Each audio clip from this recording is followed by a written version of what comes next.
Good evening, everyone. It is August 12th, and I would like to call to order the Wilmette Park District regular meeting of the Board of Commissioners. May I have a roll call, please? Commissioner Leahy. Here. Commissioner Frazier. Here. Commissioner Clark. Here. Commissioner Goebel. Here. Commissioner Murdoch. Here. Commissioner Duffy. Present. Commissioner Kozlowskis. Here. You have a quorum. Thank you. First on our agenda this evening is the consent agenda. May I have a motion? I move to approve the consent agenda of August 12, 2024, regular meeting of the Board of Commissioners, a copy of which is to be attached to and become a permanent part of the minutes of this meeting. Second. Is there any discussion? Roll call?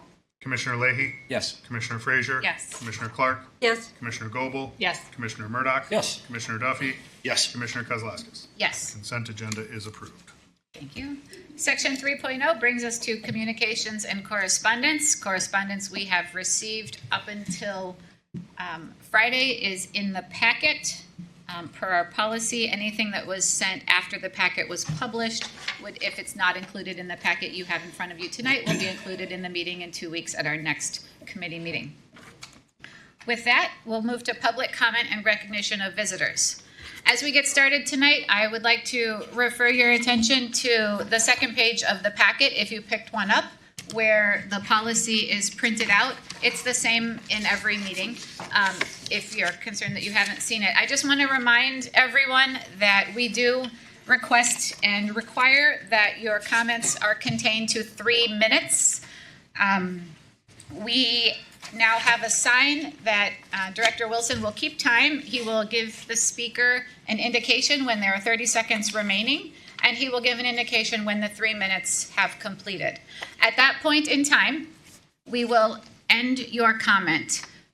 We need to be careful that we're having efficient meetings and moving according to the policies as we have established. So after 3 minutes, I will say thank you for your comment and ask that you step aside from the podium and allow the next individual to be called.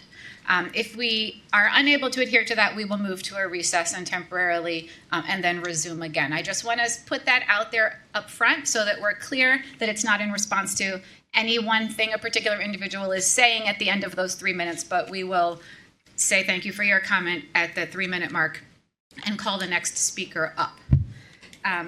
Also, Director Wilson and our assistant, our secretary, Ms. Schell, will be taking notes of any questions asked of the board and staff, and they will be responded to you later this week. We will not be responding to those questions in this meeting tonight, just so that we can also set that expectation. With that, at the entrance to the meeting tonight, there was this green sign-in sheet for anyone that would like to address the board. Is there anyone who would like to address the board tonight that did not sign this sheet? You can raise your hand if you're... There is a white sheet, which is just to indicate your attendance here. This green sheet is to specifically come up to the podium and speak to us. Is there anyone that was not on this sheet that wants to add their name? You would like to? I will call on you at the end. Okay, with that, I will call up Cindy Fay. Good evening. All due thanks to the board and workers of the Parks of Wilmette. My family has enjoyed the programs of the district, from playgrounds to tap dance class to belly dance to Halloween and AAPI celebrations at Park District facilities. My family is not sporty nor competitive. The arts and nature component of the parks are our happy jam, and such joys are limitless and designed to be shared, not hoarded. I'm asking the board tonight to consider for next year and afterward, reconsider the summer 2024 Gillson Beach fencing and charging policies for these reasons. First, the new charging policy excludes people who cannot afford $10 per family member, no matter how young or old. To many in Wilmette who can afford to take vacations to other beaches, this number may mean little. To those who are prohibited by this cost, who have large families who can't afford $10, you may not hear complaints in these offices. I'm going to speak for them. The people who are suffering the most from this decision, who cannot pay these fees, are being punished and pushed away. I've seen kids come to the beach, and when they found out as a surprise they had to pay, they asked the person who's working there, well, where can we go?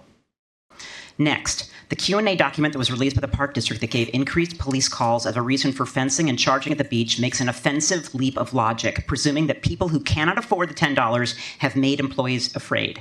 If you are saying that the people who work at the Park District are afraid, and now you fence off the beach and charge, you're saying the people who can't afford $10 are those that made the people afraid. Do you see the logic? It doesn't make sense. It's offensive.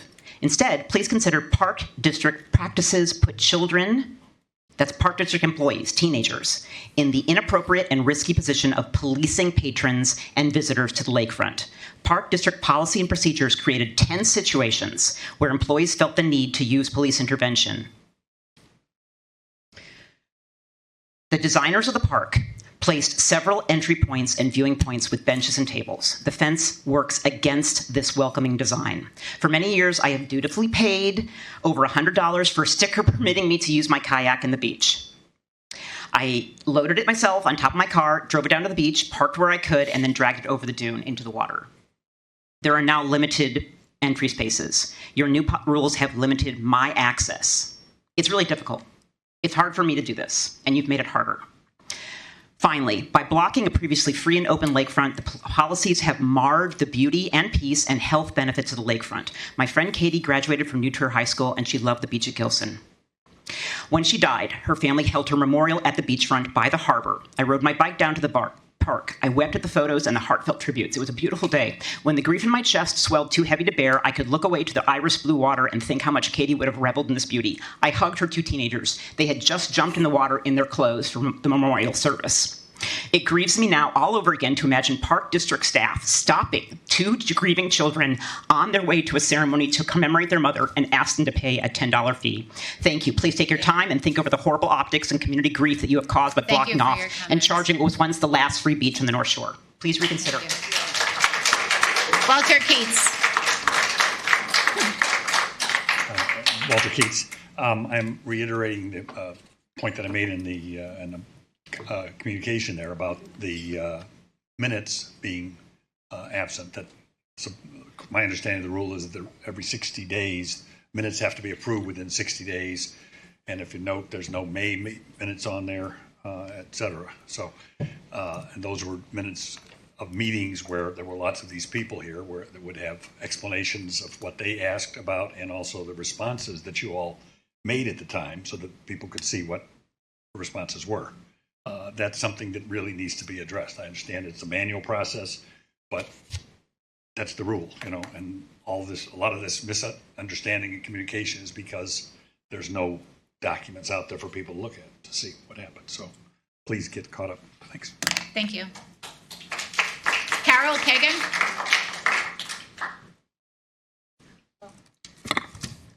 Good evening. I'm here for the same reason I've been here the last 4 meetings.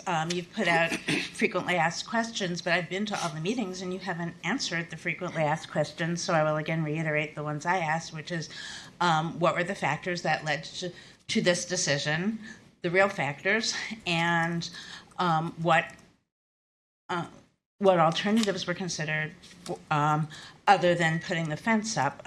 Also, like to note 2 more things. If there's really such a crime problem, is that fence standing and that fence is not marred by graffiti or anything? It's very intact, so it doesn't seem like there's so much of a crime problem in Wilmette, if that is indeed the reason you did it, because you've never really said.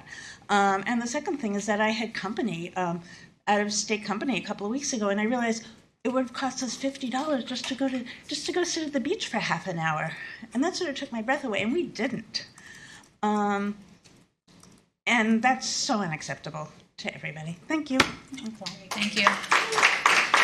Kurt Topol.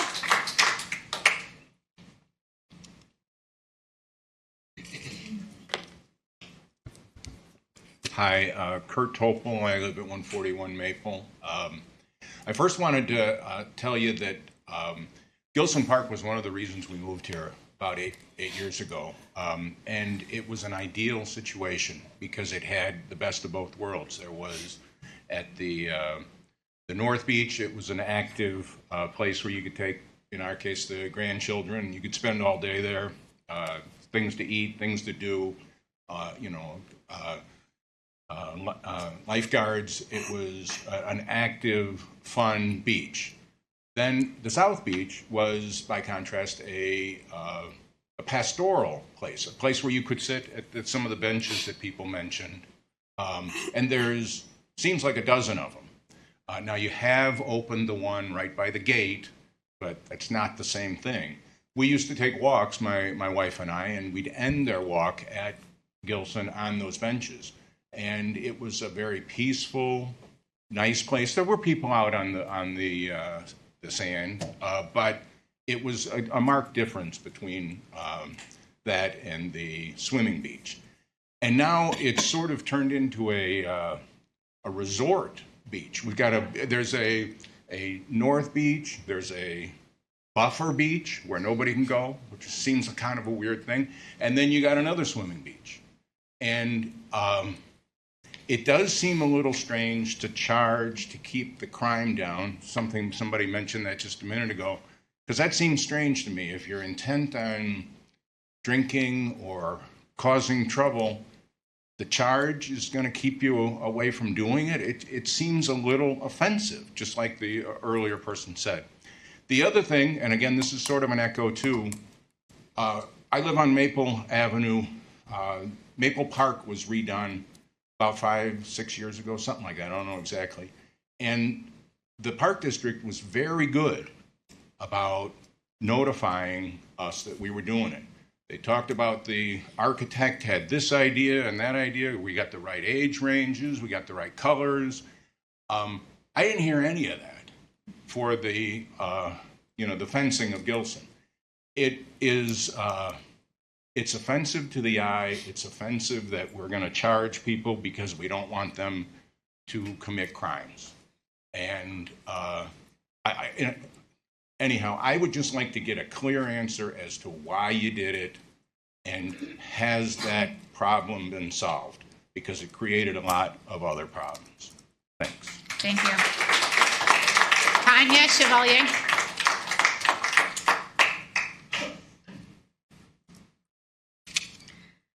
Hello, I'm Tanya Chevalier, 789 Michigan Avenue.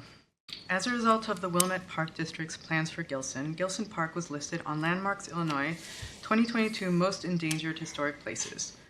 In 2023, it was recognized by the Illinois Historic Sites Advisory Council as remarkably intact and possessing an exceptionally high degree of historic integrity that should be preserved. By May 2024, it was added to the National Register of Historic Places. Despite knowing about this potential listing since 2021, the Wilmette Park District has consistently avoided discussing the historical implications of their plans and always ignored invitations of dialogue with historical preservation experts during their planning process.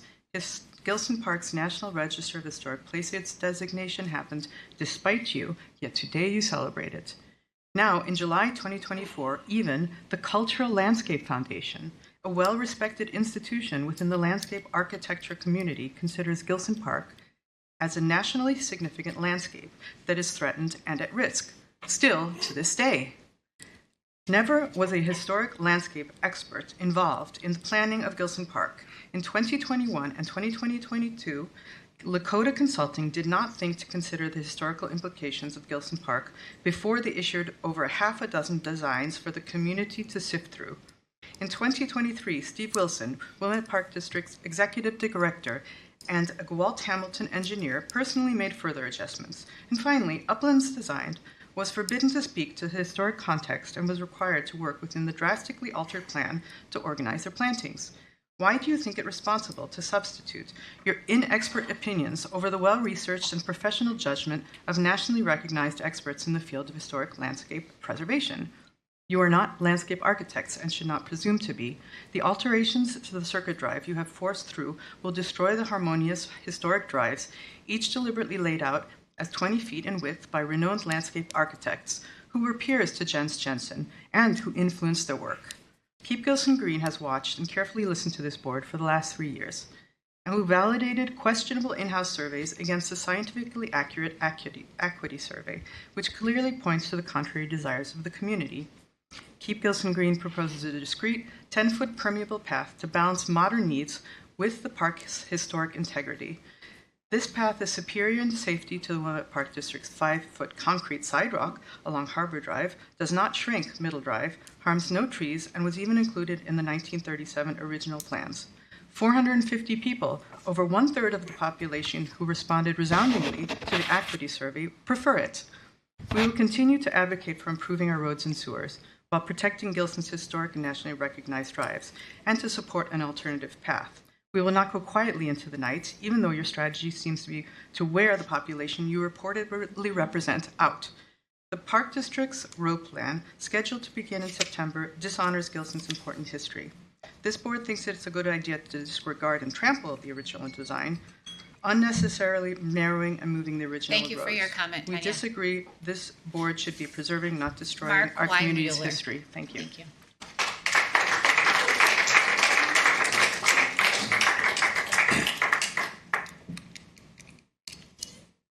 Mark Weinmuller?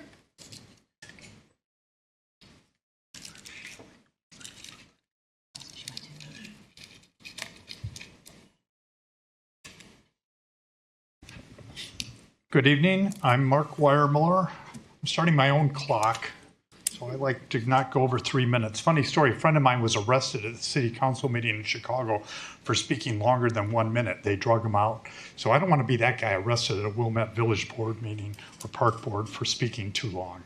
So a couple things. I go to a lot of meetings. I want kind of a mission of more disclosure and transparency in government.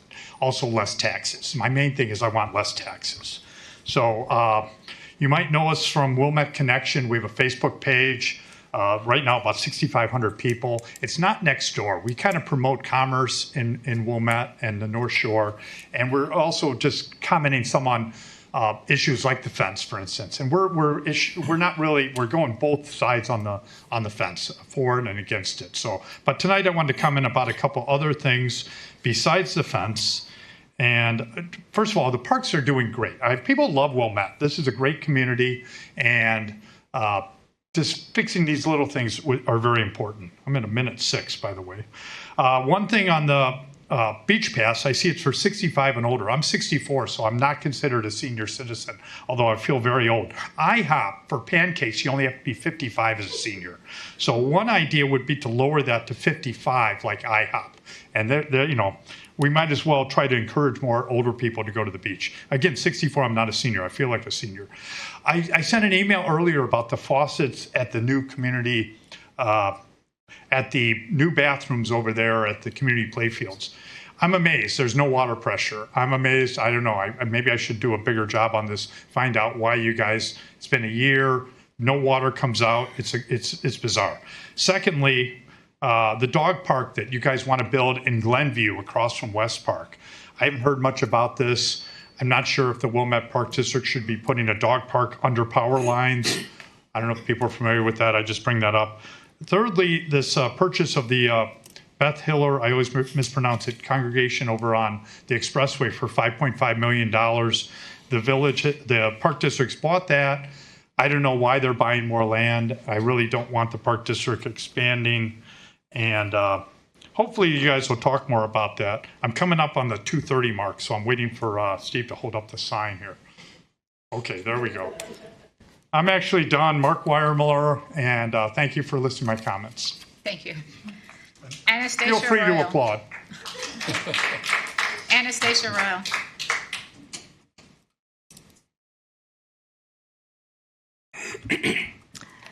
Hello, my name is Anastasia Royal. This is my 6th Wilmette Park District meeting this summer. So many beautiful and brave people have spoken out against the gratuitous and cruel virtual lockdown of Gillson Park. I wonder what our ancestors would say when they realized the beautiful beach they swam in with us, once open and free for over 100 years, is now caged by a snowdrift fence in the world's hottest summer in history. I don't think my ancestors would ask for permission to swim. They weren't easily confused. They knew water is a human right. You don't fix something that's not broken. Gillson Park wasn't broken, isn't broken, and will never be broken. The current Wilmette Park District is broken, and the $5.5 million lawsuit is yet another sign of that brokenness. I ask each of you again on the board to resign. You have betrayed the trust of this community. All over this country and all over the world, there are signs. Swim at your own risk. You have chosen to go the other direction. Authoritarian control. Maybe next year we will need a retinal scan to get into Gillson, or perhaps a chip in our neck to swim. Meanwhile, I will protest in the way I know how, by being an artist. Here's a song for you. How do you solve a problem like a Gillson? How do you catch a Wilson and pin him down? How do you find a fence that cages a Gillson without public discussion and the will of the people in town? Many a thing you know you'd like to tell him, many a thing he ought to understand, yet they train wonderful young guards to stay and whistle and harass all day. How do you cool off in the summer and not get banned? How do you rob a community of its most valued treasure and take it without complaint in the derriere? How do you expect us to comply with draconian rules and regulations that are simply colossally unfair? Oh, how do you solve a problem like a Gillson? How do you get the Park District to care? How do you demand we stay out of the water, especially when climate change makes summers hot as hell? How do you block the view for the disabled, the aged, and you who go to nature to seek solace and just feel well? Oh, how do you solve a problem like a Gillson? How do you turn a perfect public place into something you only sell? How do you keep the others out of the park if you could? How do you make us believe it's for our own good? You pretend there's incidents to fear and greenwash us about prairie grass so dear and make us all think the beach is a violent hood. Oh, how do you solve a problem like a Gillson? How do you take out every ounce of fun? How do you charge your child to pay $10 to swim in a great lake that belongs to everyone? And how can I think it's grand when I'm told I'll be arrested for writing in the sand and that it's illegal to take photos on the lake on public land? Oh, how do you solve a problem like a Gillson and try to suppress those who take a different stand? How do you turn a Gillson into a nightmare? How do you make it look like a military zone? You carve up the beach with ropes and use bullhorns and lifeguards to stare and shout when they're done scrolling on their phones. Oh, how do you solve a problem like Gillson's water and sand? How do you crush a moonbeam in your hand?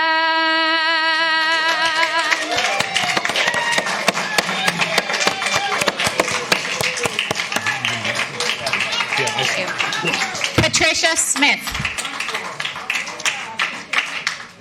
Patricia Smith. If you can. You can try. But what I would like to say is, this is my third meeting. Nothing has I'm changed. sorry, go ahead and state your name for the record and we'll start Even your though clock you now. said my name. Okay, I'm sorry, Patricia Smith. they're recording. Yeah. Thank you. And I'm here to express my disappointment again because nothing has changed. I am down there all the time. I was shocked the first time I went down and saw the fences. Nobody has touched the fences. Nobody has put any graffiti. It's a very controlled environment because I'm down there almost every day and I see the campers. None of the old people go anymore and sit on the benches. There's nobody at the picnic tables because you can't see the water. You only have the two double benches with the open space with the guard watching. So when I was down there last night, about 6 or 6:30, they're still charging families, even though the sun is kind of going down and it's drifting. People are coming in and they're still paying the $10 to use the beach for what, 3 hours? So I'm very disappointed that nothing is resolved in this situation. Thank you. Thank you.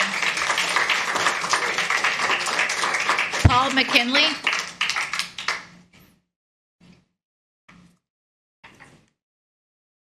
Hi, I'm Paul. I think obviously a lot of people are hurt by the fence, and there should be a very good reason for the fence. And I've been to 3 or 4 meetings now, and the reason does seem to change at least slightly every time I'm here. It seemed like it started off about a high crime rate, which we got the police reports, and there wasn't really much on there that was out of the ordinary. Next time, it was about not being able to hire workers for the beach. And 2 weeks later, an article comes out which explained how employees weren't working for the Park District for very different reasons, tons of turnover. And last time I did stay the entire time, and we got to drowning and alcohol, which have been around for around 100 years plus, and were previously managed just fine. So, you know, I just don't know why these things can't be managed anymore. We haven't heard a reason.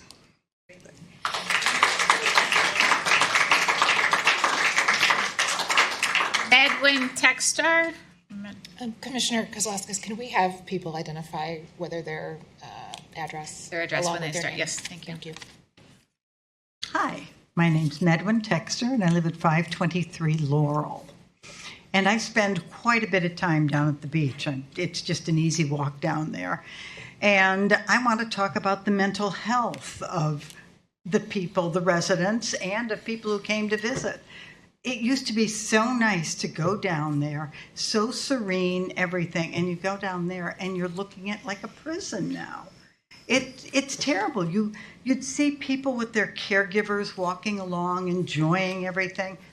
Not anymore.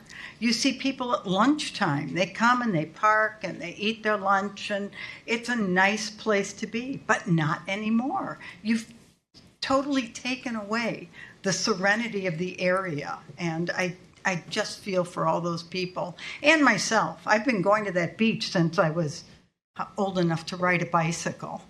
And I have to tell you, I spent a lot of time under trees there reading books. Not necessarily a water person, but it was just a beautiful place to spend time. And I'm sorry that you have done what you've done to it. I hope you reconsider it. Thank you. Emily Matz.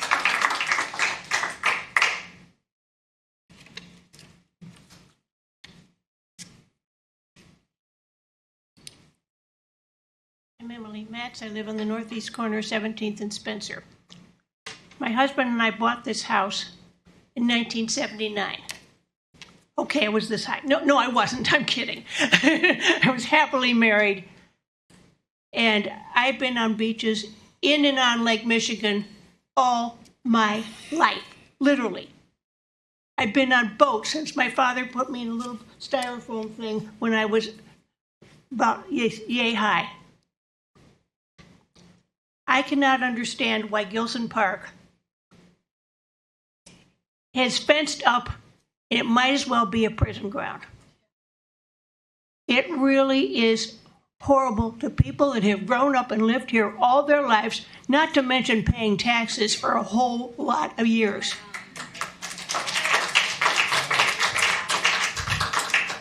I've walked down on the beach in all kinds of weather, and I'm talking about when the snowplow has built mounds of snow on the beach. I've walked from Gillson down to Plaza del Lago. If it's a private beach there, I had my feet in the water, no big deal. But I have literally walked on that beach when the piles of snow has been put there. I have lived and been here all my life, every summer of my life. And that beach belongs to all of us. That fence cannot stay. I think prison yards really are more comfortable.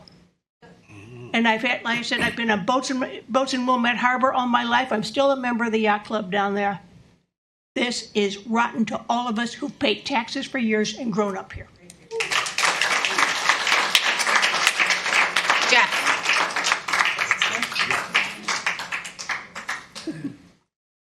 Tonight, I'm again calling out the serious legal and financial risks that this board is exposing the Park District to, and by extension to our community, due to the fence and fees at Gillson Park.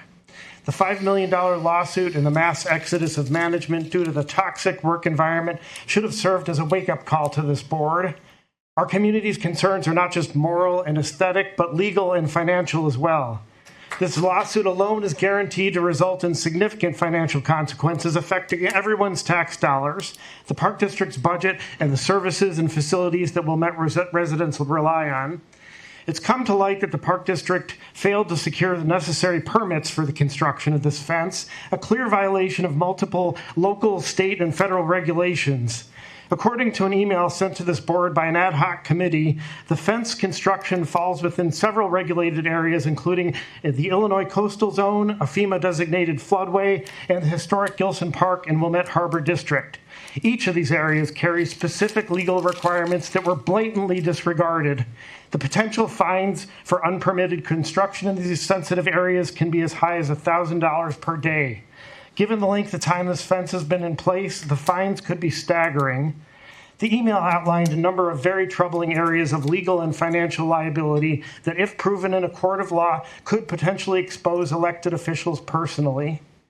Moreover, the lack of studies, public hearings, or even a board vote before implementing these restrictions further demonstrates a reckless disregard for the due process that's supposed to guide decisions of this magnitude. This is not just an oversight, it is a deliberate bypassing of the very processes designed to protect our community's interests. It's clear from the overwhelming public outcry at each meeting that this fence was never wanted, requested, or welcomed by the residents of Wilmette. In fact, aside from a single poor kid, virtually nobody has spoken in favor of this fence. This board has consistently ignored the will of its constituents, instead choosing to impose an unnecessary, unpopular, and legally questionable restriction on our public natural resource owned by the state of Illinois, who entrusted you to be a good steward when they granted you Gillson Park. The level of intense emotion at each of these meetings in the room is obvious, and it's clear this board is tired of the constant drone of sad, angry, and indignant public speakers. But that's precisely the point. This will continue until you do the right thing. Honor our simple request. Remove the fence now. Drop the fees. Promise not to bring them back. This would not only restore peace, but also put a limit on the increasing legal and financial liabilities you're currently exposing our community to. It's shocking that, rather than firing the man behind the shame, mismanagement, and financial harm that's been cast upon this organization, you've allied behind and enabled Steve Wilson. We call on the board to hold Mr. Wilson accountable for these failures and terminate his employment as executive director. Our community deserves leadership that upholds the highest standards of public service and fiscal responsibility. Thank you for your comment. Please remember, you are public servants elected to serve the interests of the community. Continuing to ignore our voices, dismiss our concerns, publicly ridicule us, blackmail us, call us names, and expose us to these significant risks. I'd like to make a motion to have a second. It's a Meeting adjourned profound temporarily. betrayal We'll and resume the in trust 5 minutes. placed in you.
Make any noise? No, I don't think so. I had that in the gym. We're gonna resume our meeting. Lee Goodman, it's your turn. Thank you.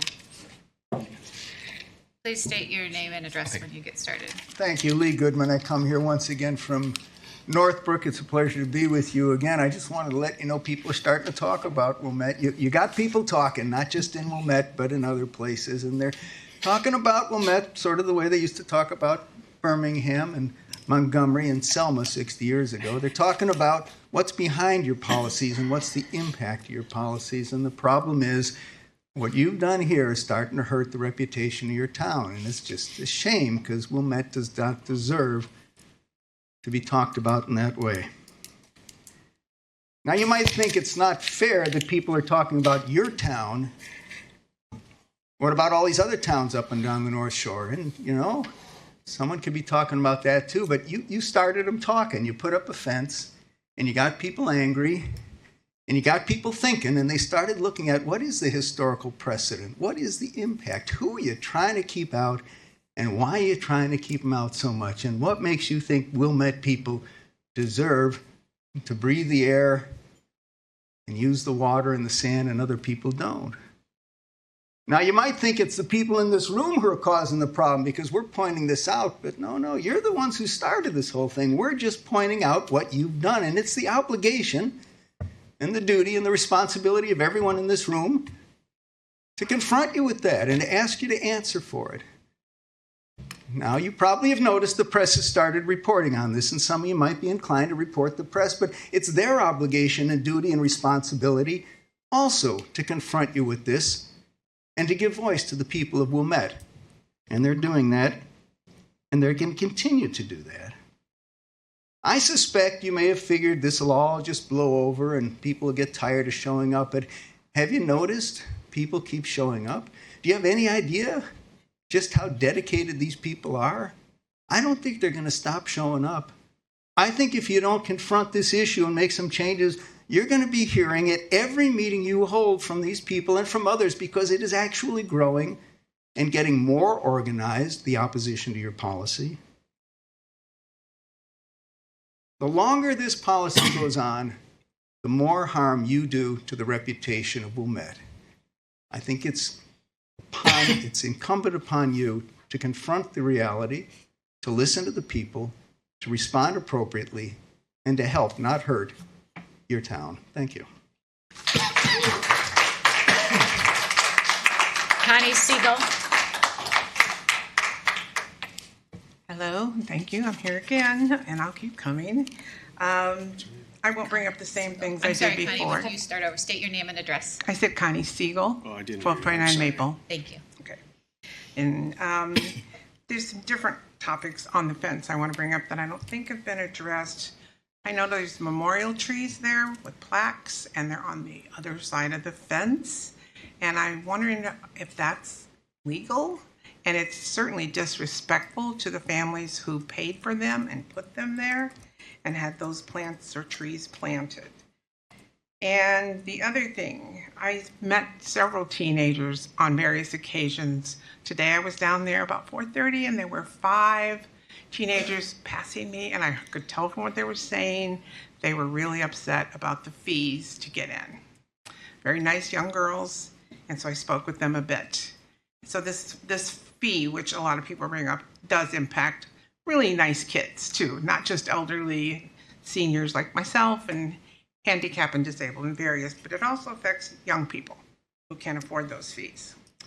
And the other thing, somebody, I think at the last meeting mentioned, I came back at the end of your answering questions that were brought up at Malincrot. I can't stay for the whole thing because it's too hard for me to sit. I have back problems. But I heard somebody say something about you thought about turning the benches sideways. And that would just be ridiculous to turn them so they don't face the fence. That doesn't solve the problem of us viewing the lake and the trees and the plantings. The other thing is a big concern to me because there's already a lawsuit. I have been down there so many times. I'm documenting it. I'm not pointing fingers at the young teenagers you have hired to work there. Somebody should be overseeing them. I have many times, and I've spoken to one who approached me about what I was doing. Today, around 4:30, again, 3 empty lifeguard chairs, a real swimmer out there doing laps, and families, it wasn't crowded, but it doesn't take but one person to drown, and you will have another huge lawsuit. And I don't know the law, but I don't know that those little signs you've now put up, swim at your own risk, even though you pay for going on there and having lifeguards, I don't know if that would hold up in court. And I have been there many times. And the teenagers are laying on the sand who are lifeguards. I confirmed they were lifeguards too. So thank you. Thank you. Larry?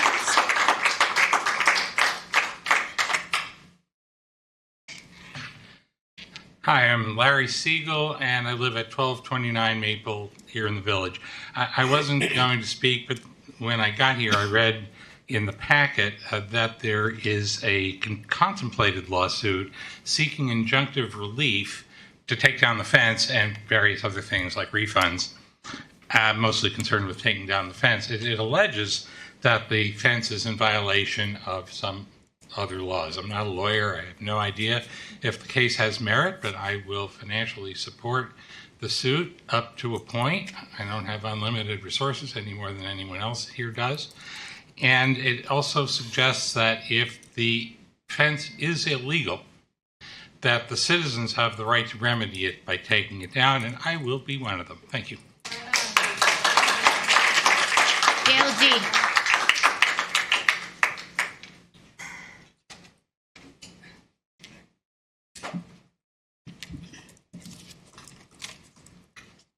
Good evening. Gail D., and I live in Skokie now. I've been before you before.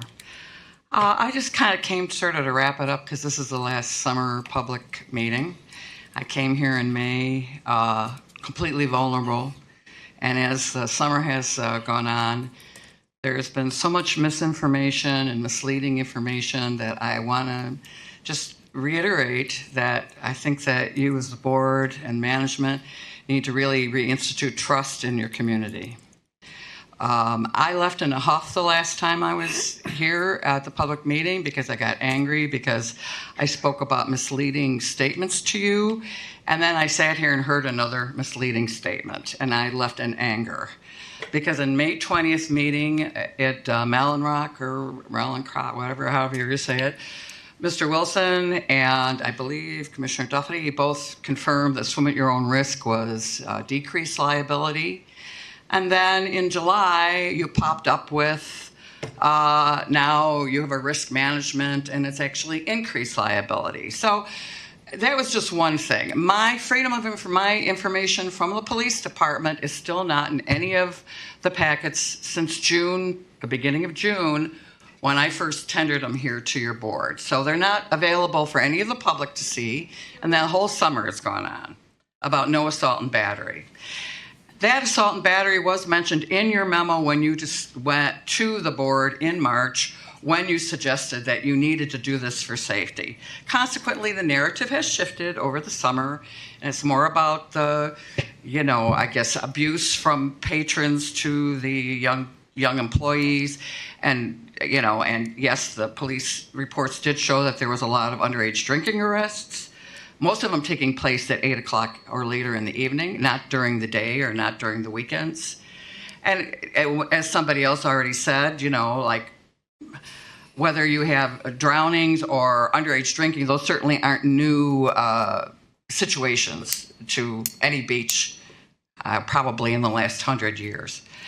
Anyway, I don't have anything much more important like to slam you guys with it was never my intent anyway. It was hoping that, I do have to say one thing, that there's a level of maliciousness here that I'm going to say that I'm seeing from the Park District management.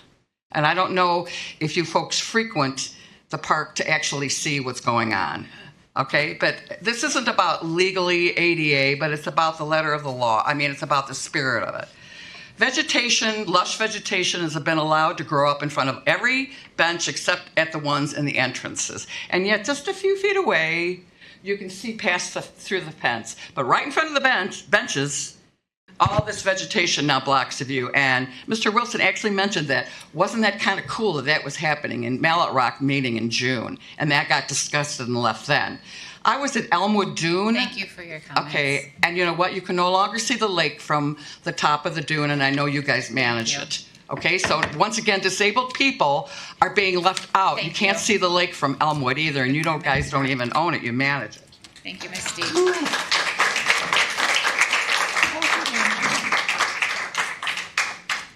That concludes public comment for this evening. We will move to Agenda 5.0, staff reports. Thank you. I do encourage you to stick around if you'd like to hear the other business of the district. Steve, let's give it a second for the noise. Sure. Oh.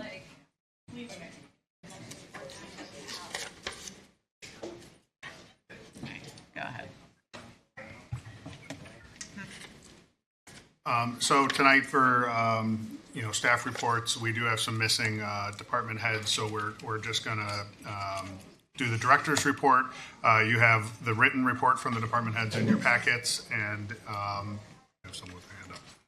I'm sorry, public comment has been concluded. I'm sorry, I missed something very important.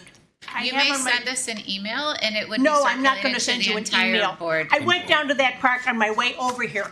The sticks that are holding that fence up are freaking dangerous. Could I have a motion to adjourn? Fine, go A motion to recess. To recess, I'm sorry.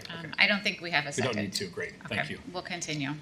All right, and so we're just going to do the director's report, but you do have everything in writing in your packet. If you have any questions on any of it, let me know. Contact a department head. I also want to welcome a new face to our staff who's here tonight. JP McNamara comes to us from the Palatine Park District as our new marketing and communications manager. So welcome, and then we'll get on with my report. So South Beach specifically, we heard it here tonight. We've heard it seen it online. We've received it via email. Questions about ownership rights and legal rights, whether the park district's in violation of various laws, and then what's going to happen with the fence at the end of this 2024 swim season. So I want to kind of run through a little bit of the history of the land ownership, then a little bit of the legal, even though I'm not a lawyer, what I understand from our attorney, and then answer that final question. So the majority of the land that is in Gillson Park was originally conveyed to the Park District in 1911 via a Senate Bill 223. In this conveyance of land, the legal description of the property was very specific, outlining in legal terms the extent of the land that was being conveyed. If that was the only conveyance of land to the Park District, some of the idea that newly created land, whether by man or by nature, since 1911, would not be the property of the Park District. If there were no further conveyance of land, that is very possibly a very true assertion. But in 1971, via Public Act 77-750, the state of Illinois conveyed additional land to the Park District, which is basically from the Rock Pier to the mouth of the harbor, what we refer to as Aquatics Beach and Dog Beach. And also in this Public Act, there's language that says, quote, any land made heretofore or hereafter formed or made for whatever reason or by whatever means, natural or otherwise, that is connected with the lands conveyed to the Wilmette Park District by, quote, an act conveying certain lands to the Wilmette Park District for the purpose of establishing a public park or pleasure ground thereon, end quote, approved May 25th, 1911. So that act kind of retroactively and then proactively said any newly created land along the land conveyed in 1911 would become the property of the Park District. So that's the ownership history of the park land and how it came to be the ownership of the Wilmette Park District. Looking at the legal question about whether the fence is in violation of laws, the Park District itself, along with any other park district, is not considered a home rule unit of government. This means that the Park District can only exercise the powers that are granted to it by either the Illinois Constitution or by statute. Together, these implied powers are essential, not merely convenient, to carry out their express powers. While there are a variety of statutes that impact all park districts in the state of Illinois, the primary source of this comes from the Illinois compiled state statutes, and specifically the Park District Code. The Park Code includes broad grant of powers that govern how the Park District is organized and operated. Importantly, here it includes express authority to manage and control all property under its authority. This authority includes, but is not limited to, the power to manage and control all district property and the power to establish fees for the use of Park District facilities and programs. Therefore, the Park District Code gives the Park District the legal authority to erect the fence at South Beach and charge admission fees. Lastly, we were receiving questions as recently as last week about what is happening with the fence at the end of the season. This information, we've emailed it, we've talked about it in meetings like this, it's in our FAQ, but the plan is to remove the fence shortly after the conclusion of the 2024 swim season. We also have stated, and again want to state here tonight, that there is no decisions on exactly how operations will look in 2025 and beyond. We have been gathering public input at these meetings via email. I've had a couple individual meetings with interested parties. We're going to take all of that into consideration. We're going to take staff observations of day-to-day management into consideration. We're going to take the input from the board into consideration and make decisions through the public meeting process for what 2025 looks like. So that is South Beach. I will pause there if there's any comments or questions. Right. So my question is pretty softball, right? We have, I hope so too. We have Park District Council, which shows, which is Tressler, right? Mm-hmm. Do they have any concern about our ownership or ability to do what we wanted? No. Okay. So none of us, sorry, Cecilia, I was going to say none of us are lawyers. But I take that to be, obviously we look into this and we read all these informations and we analyze, but at the end of the day, we go with what our advisors tell us, and if our council is comfortable with it, I have no concerns. Second thing was more of a kind of a point. I know Evanston closed their beaches today, with the exception of one beach, and ours will remain open through. We've staffed through the end of August, early September, or we staffed through Labor Day weekend. Okay, so we are the only open beach outside of one in Evanston for non-residents to visit. Got it. Thank you. I guess I have a follow-up question. Somebody had mentioned that they might come down and remove the fence. Anyone who is either vandalizing or removing the fence, could they be subject to criminal prosecution? I am not a police officer or a lawyer, but I believe that would be true. It would be the damage of public property. Okay, thank you. Anything else on South Beach before I continue? Not South Beach, but at some point, can we get a breakdown in terms of visits to Main Beach, visits to South Beach, resident, non-resident? Absolutely. Okay. I saw 94,000 people have been to the beach this summer already. So I'll get a breakdown. Pretty good number. Pretty good number. All right, moving on. Beth Hillel, as one of our speakers mentioned tonight, we are in the process of acquiring 3220 Big Tree Lane, commonly known as Beth Hillel. Over the last several weeks, we've been doing the typical due diligence process. That has come to a conclusion. We are comfortable with the results of the evaluation of the property and the buildings that exist today. And we also have worked out a lease with the synagogue to continue their use of the building while they continue to look for their next location. I have also met with one of the other two leaseholders at closing, which is tentatively set for August 28th. The other two leases, one for a school, one for a mikvah, then kind of passed to us from the synagogue. I met with the school, and I will be meeting with the mikvah this week. Had a very nice meeting with the school leadership, both board and their executive director, and they're looking forward to being able to continue their operations for a period of time as well. And then lastly, Hibbard Park, we have coming up under new business, presentation from Upland Design. Maria Blood is here from Upland Design and will walk us through a presentation. Hibbard Park, we're submitting a comprehensive kind of plan for all of the park to the OSLAD grant program administered by the IDNR by the state of Illinois.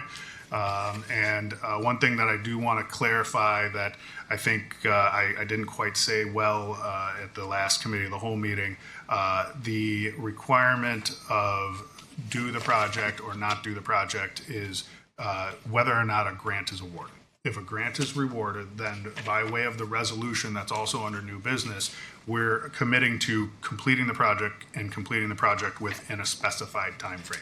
If no grant is rewarded or awarded, then there is no obligation to continue with the plan. Obviously, it's a plan that we, fully believe in, but the funding would be different, and we would have to look at maybe how we do the plan, how we actually execute, and in what years, and balance it against the needs of the district a little bit differently if there was no grant money. But just wanted to clarify that one fact because I do believe I said it incorrectly last time.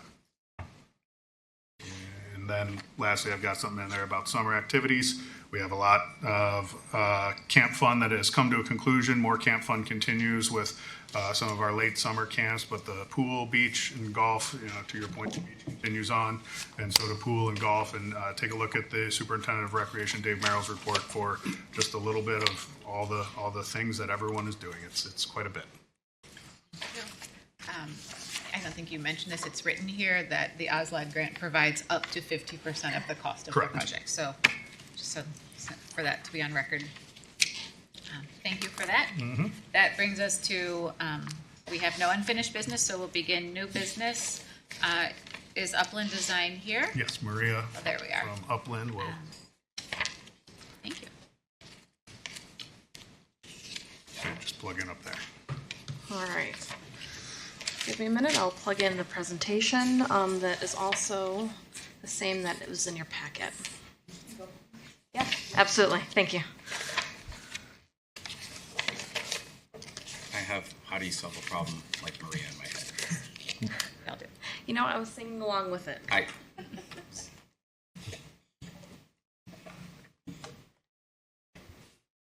At first, I wasn't sure where that was going, so. Lovely voice. Yeah. No, she doesn't do those. All right. Is that coming up on the screen? Not yet. Just thinking. Not getting anything from it?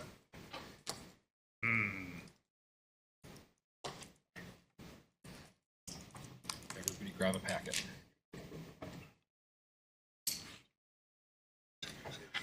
If it hasn't changed since the publishing, I have mine here in front of me. Can I have it? Bless you. It's just the USB or the HDMI.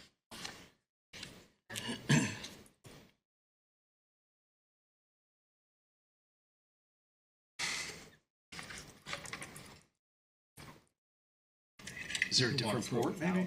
Probably do it Out on the screen, and people can grab a copy of the packet. Choose it on this screen. I don't think so. I think when she gets the feed, is able to do that. We have the HDMI hooked in here. The great, powerful Oz. I was about to say the same thing. Do we have a?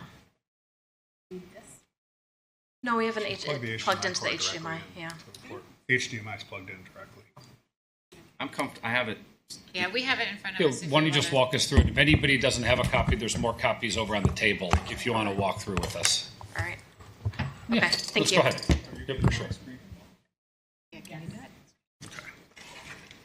So you can- Take it off yours, Steve? Yeah. All right, we're going to put it up here off Steve's computer. So anytime I am not paying close enough attention and advance the slide, just give me. Okay. Do a beep. There we go. Oh, look at that. Oh no. Perfect. Good. So, you're in control then. I'm in control. Awesome. All right. Thank you for having me tonight. Here to discuss Hibbard Park. Real quick, we're going to go over the overall schedule for the OSLAD grant in general, kind of walk through all of our public feedback that we've gotten so far, kind of highlights of the priorities that have kind of flushed out. We met with the public twice, both on site at the actual park. We have seen through public feedback in general that is the most feedback that we get is when we're on site. For people that were unable to come, we also submitted stuff online and gathered more input. We'll go through the entire concept plan, kind of highlight some of the areas that we're talking about, because it's not a full redevelopment of the site, but rather pieces that need more enhancement. And then we'll go through the tot lot, and we'll discuss at the end the tennis and pickleball and how we might renovate that portion of the project. All right, next slide. So overall scope, you can kind of see a breakdown of where we're at today and where we're going. The concept planning and public engagement started with the first public open house on June 24th on site in person.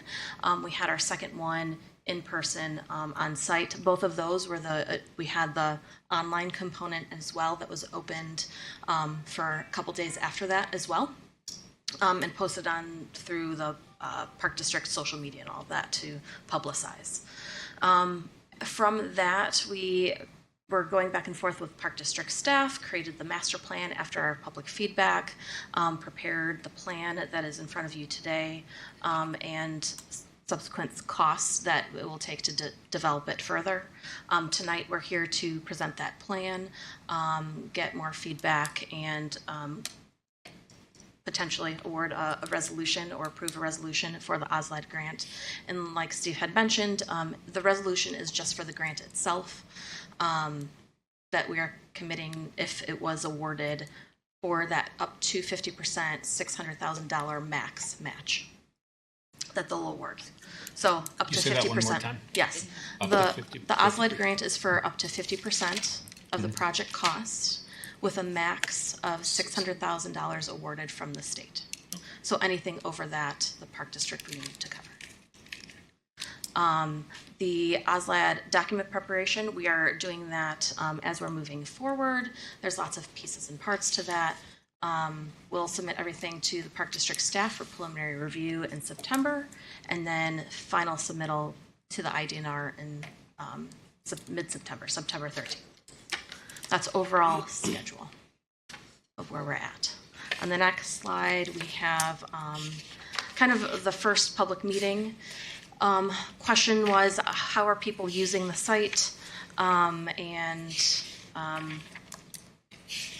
making different updates at Hibbard Park specifically.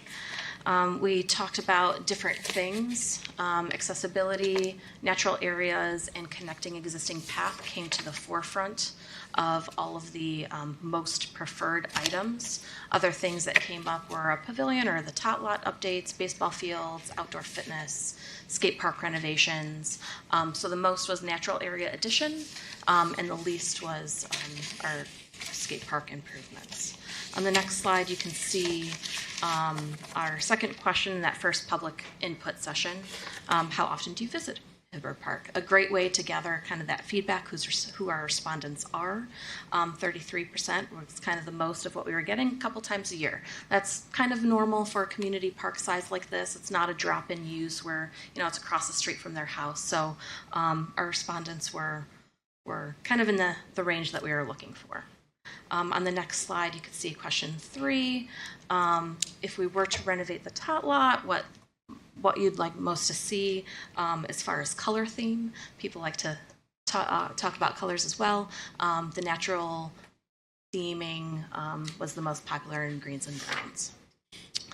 So that kind of kicked us off into our concept plan. And as I go through first round of input, certainly had information and feedback that drove this concept plan. We didn't put a concept plan together that was really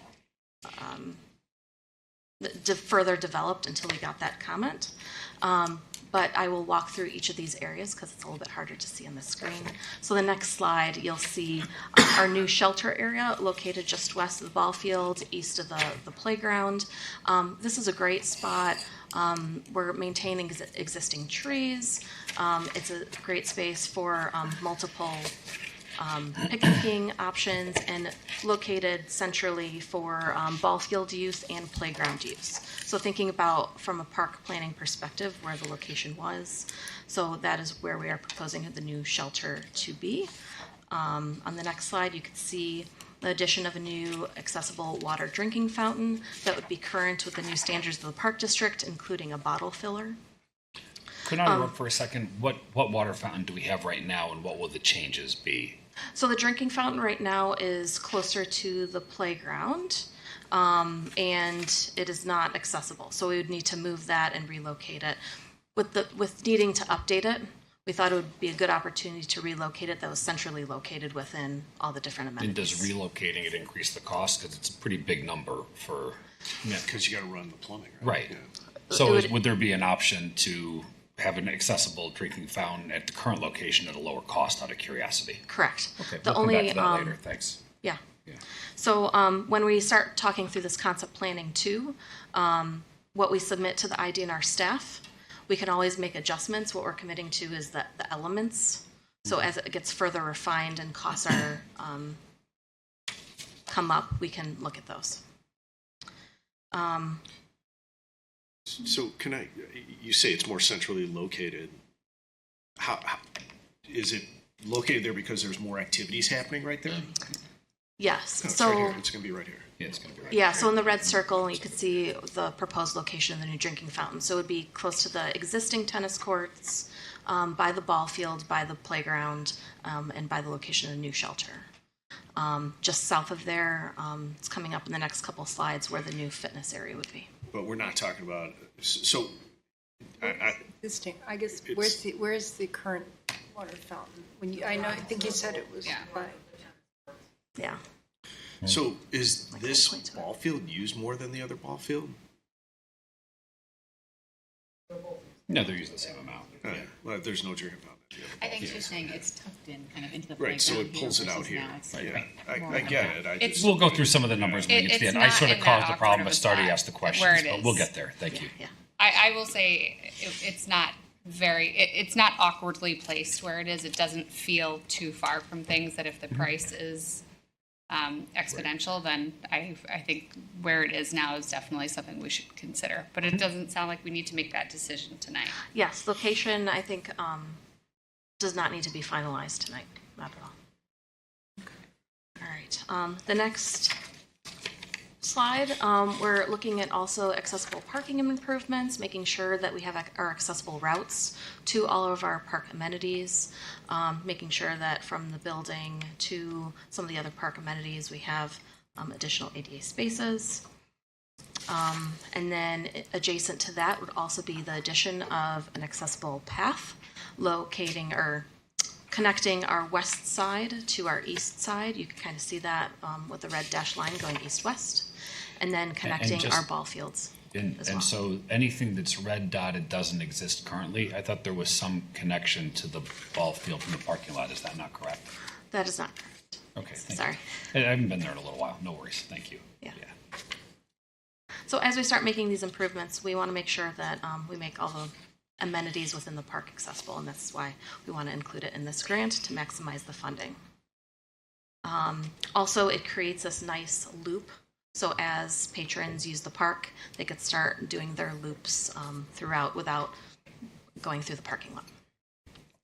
On the next slide, you could see a question came up on actual fitness, because fitness was a component that we kind of talked about. Certainly, you can kind of see here of the three things that came out of this. The assisted row push-up, the elliptical, and the chest back press were kind of the top items. We'll further develop this with staff as well to make sure that we put something in the final document that they can also help program.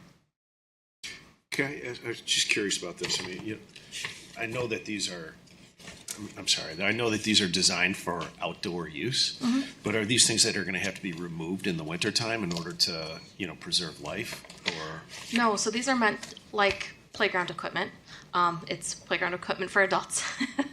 So it's meant to stand in the snow, in the weather conditions. Right. It's meant to last. Yeah, good question. In the next slide, you can see where the new fitness location is. So we heard those top three items. We thought that this would be a great location for that. Not too close to the playground, but a little bit far separate. And Of those within kind of the items that we were talking about, the stretch bar, chest press, assisted row push-up, and elliptical kind of fit within this footprint. And we are planning on doing on that rubberized pour-in-place surfacing. Currently, it does need like an impact attenuation layer. It can't just sit on concrete anymore because of new ASTM standards. So we want to make sure that we're planning that appropriately. In the next slide, you can see the batting cage. There is currently a batting cage there. We don't have that accessible route to the cages, so we added a concrete path to get there, as well as a bench. So either you're waiting or you're viewing, you have a place to sit. The cage itself would stay in its similar location, as well as the frame and the net. But what we do is do artificial turf surfacing underneath, a little bit easier to help maintain, so you're not having to lift the cage itself. So it'll be a little bit easier maintenance, and the playability. Players will be able to get in and out of there quicker if there's after rain events. Other ball field improvements to both ball fields. Again, like we had mentioned, accessible routes to both of the backstops, renovating all the backstop itself because it's a little bit past its useful life. You can see a little bit of wear and tear, well loved. So new backstops, fencing, and players' benches itself, and then shade and bleachers for the spectators to make sure that it meets the use of all. What's the canopy made out of on the new sail? Is that metal or is that material? So this canopy that is shown right now is a metal frame with a fabric on top. So then there's going to be every 5 or 7 years or something where we've got to replace that. Correct. And the lifespan, you can either keep it up, and it does, you're absolutely right, it lasts about that 5 to 7 years. If you take it down, it helps preserve that lifespan. It's just a little bit more. So it is removable. So it is, yes. Easily, I should say that. A little bit of effort. Are there 4 of those proposed? Correct. 4 of those are proposed. And those would be over the dugouts themselves. On the next slide, like our first survey kind of rose to the top, some of those native areas. This location in the red is not current, it's just open lawn. So we thought that this would be a good place for some of those pollinator gardens, a little bit step away from some of the active components within the site as people are doing their walks and paths, their looping walk throughout the site. This would be a good place for them to actually enjoy them and interpretive signage that would go along with that. So bringing language into the site itself as an educational component. In the tot lot is kind of our next slide where we see an enlargement of the actual tot lot and all the components that go in it. We have various things, the renovation of the playground itself. We're keeping the existing shelter, but adding some painted games, redoing the basketball, a couple new splash pad components, and shade and tables. On the next slide, you can see we had provided at the second public meeting some options on playgrounds. This was option 2. That is, we'd like to propose moving forward with some minor adjustments based off of feedback from staff. Again, further developing before it gets developed, but for the grant, this is the direction that we're headed towards. So I do have a question on this. This is something near and dear to my heart. I noticed that on question 2, the how often do you visit Hibbard Park, about 2/3 of the respondents made up the number of people who visit at maximum once a month. So the bulk of the people responding don't actually visit this park. And the tot lot in particular is not the playground in the back. That's for daily public use. It's the space that's meant for our preschool. And it's actually, during the daytime, during preschool hours, closed off to the public. So I would like to bring this to our staff and make sure that they're weighing in on it, because I don't feel that 60% who don't actually visit the park should be influencing colors and design on this, but that our staff really should be weighing in on it. I agree with that, and I would add perhaps the parents of the preschool enrollees would be interested in weighing in. They may not be neighbors of Hibbard, but they use the playground and or their kids use the playground. Yes, thank you. And I have a couple of follow-up questions that maybe Christy will need to answer. I don't know, but how old is the equipment? When is it due for replacement? And why is this so much more expensive than our typical playgrounds? Either of you can take it. Age, I think Chrissy can speak to. So back to staff, we did work with Molly and Rachel. Thank you.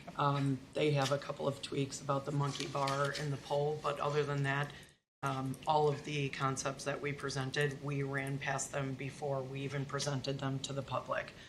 Same with the color. They liked the brown and the green. They weren't that upset about the color that was chosen. The parents in preschool were all invited to come to the open house or to participate in the survey. So we did pass out flyers. They did have it within the front lobby. So we did try to get some feedback from the day-to-day users before we presented at the second public meeting. The playground is scheduled for replacement in 2026. So that's why it's about 20 years at that time. So that's why we wanted to include it within the grant for 2025, knowing that it probably would get replaced in the fall of 2025, which is about a year earlier than normal. Sure. But cost. Because our typical playgrounds, I seem to recall they're more in the $300,000 to $400,000 range. And this one's in the $700,000 The pour and range. play surfacing, it probably increased it, what would you say, 50%, maybe 25%? It's doubled on the last 2 Yeah. years. So the surfacing that we're using within this tot lot is what really increases the final dollar amount. So the proposals that we had for Maple Park and then also at West Park were the wood chips.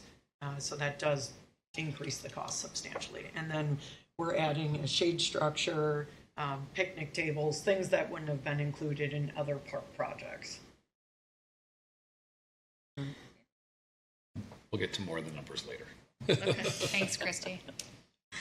All right, so other independent play pieces. Oh, sorry, I'm flipping it on my screen. Other independent play pieces that were kind of rose to the top: log balance beam, crawl, log tunnel, and market playhouse. So again, talking to staff and the public, kind of honing in on some of those elements. On the next slide, you can kind of see where those pieces are in relationship to the plan.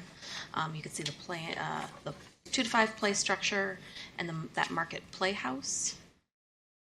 In the next slide, you could see where the independent play pieces are. So on the top of the screen, you have your butterfly rocker.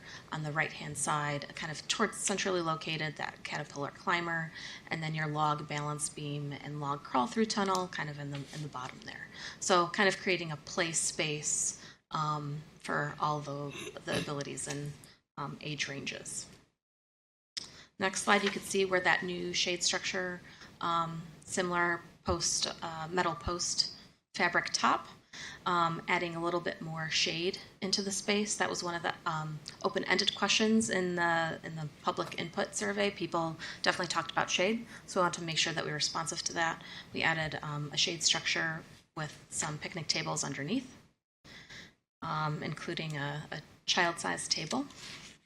And then on the next slide, you could see where the hopscotch and math flower game kind of interacting the space just beyond playground, creating other opportunities of play and creativity. There's an existing basketball hoop that we're planning on renovating as well. You could see that it stays in its similar location. And then the splash pad that is existing needs a little refresh as well. We talked about different spray elements, and these are the 3 that rose to the top. In the survey, there are images that corresponded to all of these, but you can see the images that were selected. On the next slide, you can see the location of that. It will stay in the same location of the existing splash pad to, again, help keep costs down, but renovate the space. Are the existing splash pads functioning? I think there's a loss of water Sorry, Christy. As in there's a leak? Or as in the water doesn't run? So there's a push button that you can use to go up and push these splash features to turn on. But during summer camp, they don't want just any kid to be able to go up there while they're playing on the playground. So the preschool teachers have control of it. So they put in a request to our department for us to turn the splash feature on. So there is a existing one that they've used this summer. Okay. Mm-hmm. Was it ever considered, given again that this is a dedicated space for the preschool, so from August through May, it's not used. Was it ever considered, given that we don't have a splash pad in our other parks, to move it to the playground to the north of the tennis courts so that it is more of a public used space? We could consider that. It would just be costly because we'd have to get all the water and the drainage and Mechanical. Right. Where to the that current area. water fountain is, or the entire pump for the underwater stormwater. Right. It feels like there would, if we're spending money on something, for that to still be in a space that during all months of the year is really sectioned off just for our preschool and then summer camp use. And it's something that in our comprehensive and strategic plans, was a line item in it. It feels to me like this would be a great opportunity when we're spending money to spend it, to move it to an area that could be used by more people. Splash pads were a line in the. Yeah, they were in there. Yeah, I remember being vehemently anti-splash pad. Love a good splash pad, especially we'll during a talk baseball about this game. offline. Yeah. We have had public comment specifically asking for it. Yeah. But it was also very low on the survey. Yeah. Well, I think Commissioner if we're Fraser's point spending is a good money, one. if we're spending money to do it, to have more people be able to use it, to me, That's a good something point. to consider. So at the next meeting, we could bring a cost of what it would be to get a splash pad into that area and maybe an overhead image of what it would look like. Thanks, Christy. Works for everyone. Thank you. All right. That was the last item on the tot lot itself, and then our overall concept plan. Can I just ask how much, because it says tot lot enlargement plan, I mean, how much bigger are you enlarging? I mean, I just never saw, I guess I haven't seen, like, how much bigger is this than the current, or how? That's a great question. It's still within the existing fence, Yes, correct? it's still within the existing fence. We just call it an enlargement plan because the overall plan is so large you wouldn't be able to see the detail. So we're just enlarging the actual scale of the plan thank you. itself. I scratched my head on that too. I said, the perimeter's Yeah. the same. What are they Yeah, enlarging? I kind of wondered Zoom that in. too. So It's the zoom in. It's the zoom in, yes. One item that we'd like to discuss though tonight is the renovation of the existing tennis court. We know that we have the tennis courts are well loved and it's time to renovate them themselves. We have three options presented to you tonight as a discussion point. We do not need to make decision tonight, but we will need to make decision before we submit if we want to include this as part of the grant application. Having this as part of the grant application would make it a stronger grant. So when you talk about grants in general, we like to shoot for 5 recreational components and a natural area element because it's the Illinois Department of Natural Resources. So the 5 recreational components we have, the more you have though will give you more or less more points, the elusive points to make this stronger as a stronger grant. So part of the conversation tonight, I guess I'd like to present is, do we keep the tennis only? Option 2 being pickleball only, or third option, tennis and pickleball. And Christy, could you remind us of costs of the different options? Because I think there's some variation. Oh, Yeah. great. Yeah, so we did pull some general costs together. Because the layout will still need to be the same, we need to keep with the same perimeter. So when you talk about pickleball, it's more of a recreational court. It's not a professional or league court because the buffers that we have in between. We have included, you could see on the plan itself, fencing in between. So In option 2, we have pickleball in the north and pickleball in the south, and a fence in between so that people don't trip over balls coming from behind. And then option 3, there's a fence kind of in the center, and then again a fence northeast, and then east-west, separating the pickballs as well as far as safety. And to clarify, when you said we have to stay within the existing footprint, that's to avoid an entitlement process. We don't actually need to stay within the existing footprint, but there might be additional costs and there would be additional regulations. Correct, and the regulations would all be tied into impervious calculations and detention, stormwater requirements, things of that nature. So also, if we were to be in favor of option 2, really you need the fencing between each of the pickleball courts as well, running north and south. You can. We've done various. We've got them at the other one, and we've been told they were necessary. Okay. Yeah. So just heads up, if we go that way. Yeah. I think if you talk to a pickballer, I think the premium preferred option is fence all around. Mm-hmm. We have designed multiple courts in the area where there is not, but we strongly recommend, at least when you do have them stacked on top of each other, to have that fence barrier. Yeah. When it's side to side, it's typical like the existing tennis courts. You might get some balls. Are these a little closer together? Does that factor into, like, putting a fence, as he's suggesting, in between the remaining courts? Would that create not enough space on the perimeters? Like, is there thought into that? So there's recreational buffers. Because I'm just observing there's more space on option 3 around that court's sidelines than in option 2, but I don't know if this is drawn that perfectly to scale. Yeah, so good question. So the recreational kind of guidelines are to have a minimum of 8 feet all around the courts. And when we talk about more of a professional level play or more tournament play, a minimum of at least 10. So you'll see in option 3, we're really close to that 10-foot buffer on the sides, but on the north and south of each of the courts, because of the parameters that we're trying to stay within, we are more towards that recreational play use. So even with a fence down the middle, we would have 8? Or we'd have 4 and 4 at that point? You'd have the 8 on either, for option 3. On the sides, you'd have the 10 on either side and the 8 on the northern sections. It's hard not to point to something. Mm-hmm. And you had some cost information for us? Yes, so the ranges is really what it comes down to, because the square footage is kind of apples to apples across the 3 options. And we know that we need the perimeter fence, and we know that we need some kind of color coat.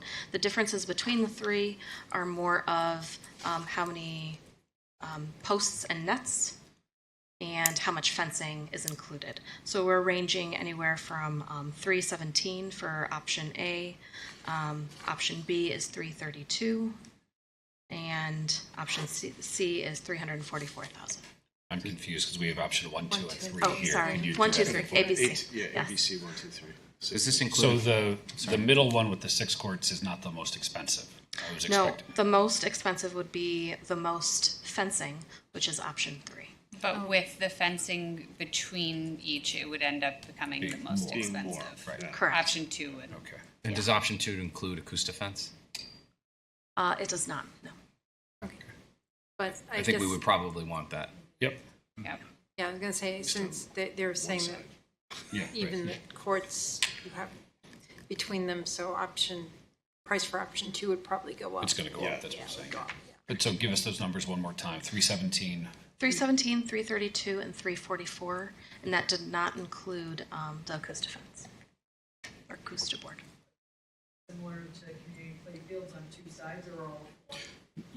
Probably only needed on 2 sides. Right. The north and the west. Right. Yes. Why would you really need acoustic fence here, though? Is there? But there are houses to the That's right. west and to the Sort of north. I would suggest we think hard about the fences to the north. The acoustic fence to the north. At playfields, that acoustic fence is a full site-proof barrier. And when my kids were younger, we did enjoy playing tennis on those courts and having an eyesight to our children on the playground. And I think the way that it is now at Locust, those courts, that acoustic fence is a black envelopment around those courts Right. that I don't know if you're inside and you can see out, but you certainly can't see in. And if our kid was over at Locust on that small playground saying, "Hey, Mom, I need something," right? I don't think at Locust it's as much of a concern, but I think at this park, it has historically been, at least as the tennis courts have existed, it seems to be families and recreational. Maybe switching to pickleball is not as much of a concern, but it might just be something to think about. I don't know if there's such thing as a half acoustic fence. Probably not. Or are there other materials of acoustic fence that you can see through? It's more of that solid barrier, unfortunately. Just got to stop the sound wave. Correct. So I don't know. It's farther from homes in that area. It's, I don't know. Might think about that. Well, why don't we talk about what the layout should be? Sure. It should be pickleball. Only? Only In our pickleball. community input sessions, did we circulate the pickleball conversation? And what feedback did you have so far? As part of the first two public meetings that we had, this specifically wasn't discussed because we know that staff had talked about the pickleball in the past. So pickleball and tennis was not discussed during the public input sessions. I'm at the park every day and I see it used for pickleball every single day, so I lean towards option 2. I think the demand for it in our community is present. The fact that community play fields are full every single day with pickleball players, I lean towards option 2. I'm inclined to lean that way as well. It feels like in the environment, in the Park District world in general, that pickleball is increasingly in demand, and it feels like it would be a favorable thing for the grant. I don't know if resurfacing 2 tennis courts versus, not that we're only doing this to get the grant, but in combination with what she just said, it also feels like it might benefit. It's a new amenity rather than asking for some funds to repave the same. And we have a proven demand in the community. I just wasn't sure if the grant required having these public hearings, and so did every component need to have been discussed, or are we still comfortable that we're covered in that sense? Yeah. We did keep an open-ended section at the bottom, so people did have the opportunity to speak to it.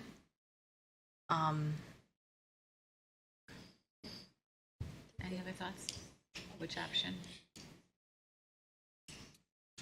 No, I think we heard from the pickleball community, which is why we asked for this to be considered in the grant. So, And I thought at the last meeting at Malincrod, I thought we heard from Dave and from staff that that was the recommendation. That's what I thought I heard. So just it seems to make sense to me. I agree. Yeah, I do remember hearing from staff. We've got the demand. We've heard it from a number of the pickle community. As long as there's acoustic fence, we can have that conversation. I'm for pickle, or option 2 or B. So option 2 or 3? It would be, if I ranked it, it would be 2, 3, and 1. But if I weighted it, it would be 60, 30, 10. Thank you. Does anyone have concerns with option 2? No, I mean, I think especially hearing from Allison, just because she's there and saying that's how it's being used, I feel, And I agree. I walk the track at the gym and I can look down into there. I rarely see tennis anymore. It's all pickle. Yeah. Yeah, that sounds like a... And it's been at this point, by that point, will be nearly 2 years of the rollaway nets of that existing at that location. We have not continued to not have complaints. Right. No complaints. I have seen tennis pick up at Fatman, I will say. I don't know if Yeah, really- that's what I noticed it too. I think people when are you have- starting to realize where the tennis court play is and where the pickleball, and I think that this is a very well-known pickleball court at this point. I would agree. So we have consensus around option 2. Move forward with that.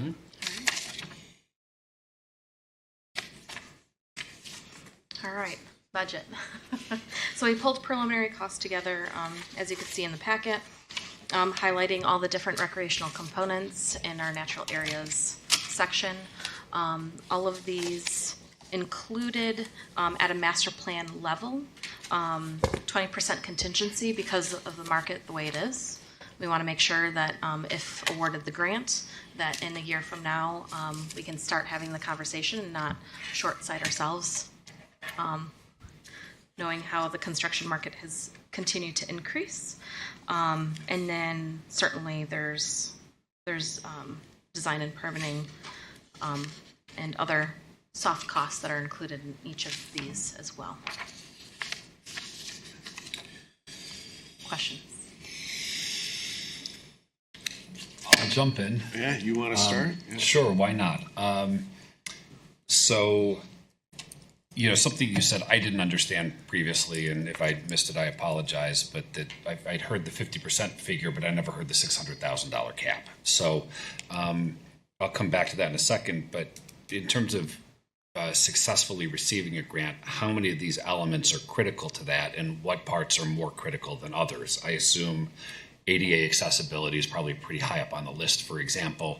But, for example, the baseball improvements, I think I had asked Steve at a meeting previously about how critical these improvements are. And, we don't have them at other baseball fields. As I look at this is now, $425,000 worth of improvements that, in the context of this, and I'm embarrassed to admit it publicly, but my attitude was, hey, if somebody's going to cover half the cost, I'm not necessarily going to be overly concerned about these things. Now that somebody's not covering half of the cost, and on the margin, they're covering none of the cost, I'm taking a much harder look at a number of these elements. So I guess my first question is, what of these elements could you rank the importance of these different features and elements in terms of how they will be perceived with the grant? You had mentioned the 5 recreational components. Mm-hmm. If we add pickleball, what can we take out, for example? Because it sounds like that's going to stay in. And, it sounds like the natural areas are critical. Can you help me understand? Because while I can't speak for the rest of the board, but if we're at kind of 1.6 and change and 1.7, and then we throw in another 400,000 or so for pickleball, we're now at 2.1 million, and we may get 600,000 of that from an outside source, which is great, but I don't think this is definitely outside of our normal capital planning process. And if we were having this conversation in October, I'm not sure that spending 2.1 or even 1.5 million at Hibbard would necessarily be at the top of my list of priorities. So the grant is driving this to some extent, but I don't think, I'm very concerned about the numbers, and I want to know, I'd be comfortable with $1.5 million project where we think we're going to recover 500,000 or 600,000. I'm not sure I'm comfortable with a $2.1 million project. I don't speak for anybody else on the board, but I need to know what I can do to reduce this budget and change the scope. That's why I started asking about the fountain, for example. Hey, if I can save $30,000 by having the fountain in the place it's now, that's great. Let's leave it where it is now. Let's save the $30,000 from my perspective. Yeah. So can you help me with that? Yes. So I think that that's kind of where we need to start thinking about, okay, what is the maximum budget that we want to hit? And then start talking about those pieces. So when you talk about the drinking fountain, does it meet its current use? Are there ways that we can adjust that? Yes. Does it need to be part of the grant? It does not get us a point in the grant system. So if we'd like to defer that improvement to when it does become part of the capital improvement plan, we could certainly do that. As far as... Let me interrupt for a second, because I'm making assumptions because I'm new at this. I assumed that the ADA components were going to be critical to the grant, but you're saying this particular ADA component doesn't give us any points at all.